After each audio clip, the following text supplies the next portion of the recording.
நேற்றைய தினம் முதலமைச்சர் சட்டமன்றத்தில் நான் பயந்து ஓடி ஒளியலைன்னு சொல்லியிருக்கார். ஒரு கோழை கவர்டு சீஃப் மினிஸ்டர், அவரால் இந்த ஆர்ப்பாட்டத்தை தாங்க முடியலை, இதை சந்திக்கிறதுக்கு தைரியம் இல்லை. ஆகவே முதலமைச்சர் ஒரு கோழை ஓடி ஒளியறார் அப்படின்றத நாம் இப்போ நிரூபித்து காட்டியிருக்கோம். அதோடு மட்டும் இல்லாமல் தமிழகத்தில் சாராய சாம்ராஜ்யத்தின் நிறுவனர் மு. கருணாநிதி அவர்கள் 1977 ஆகஸ்ட் 30 வரை மக்கள் சந்தோஷமாக இருந்தாங்க. என்னைக்கு இந்த கருணாநிதியினுடைய அரசு சாராய அரசாக மாறியதோ அன்றிலிருந்து தமிழகத்தில் தாலி அறுப்பு, பெண்களுடைய கஷ்டம் இதெல்லாம் அதிகரித்து கொண்டு இருக்கிறது.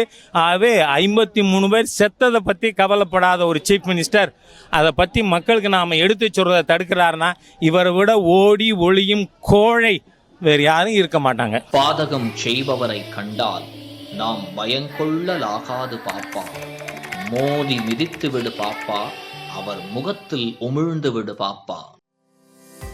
அண்மை செய்திகளை உடனுக்குடன் தெரிந்து கொள்ள இணைந்திருங்கள் இயம்நாடு தொலைக்காட்சியுடன்.